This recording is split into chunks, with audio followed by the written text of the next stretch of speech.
Hello and welcome to this short tutorial video on how to use the Auto Rewards dealership portal system. The first thing we will do is open our internet browser of choice. You would have been provided a username and a password. You can use these now to log into the Auto Rewards dealership portal.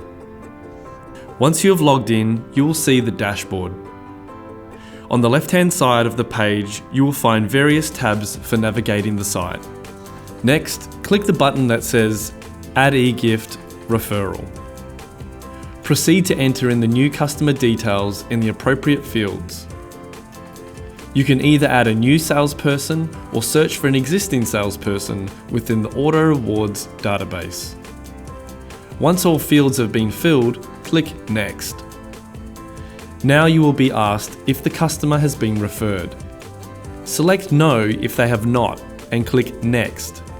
Then click Confirm to proceed.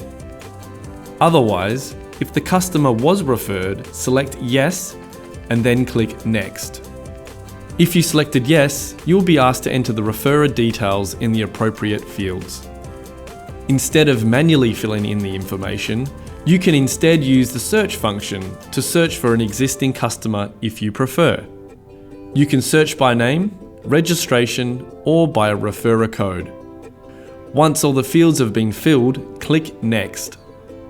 Be sure to check all the customer and referrer details are correct on the Confirm page. If there's anything wrong, click the back button to readjust any of the information that is incorrect.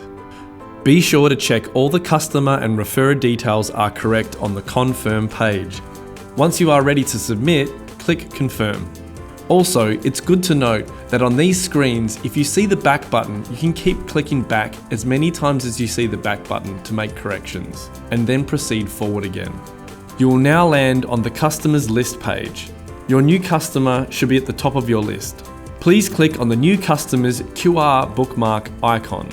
A new tab should open and it will show you a QR code. Next, ask the customer to use their phone camera to scan the QR code. Once it is scanned, they need to tap on the URL to open the website page. If the customer wants the opportunity to receive a gift card via referring a family member or a friend, then they need to use either the social share links or the email share option to send the referral onto the friend or family member. This is the screen your friend or family member will receive on their end. They need to show this to the salesperson at the specific dealership of origin and must show them the referrer code. The salesperson should explain to the new customer that a gift card will be sent onto the friend or family member that provided the referral after the new customer has purchased their new vehicle. Thank you, and that now concludes our tutorial for the Auto Rewards platform.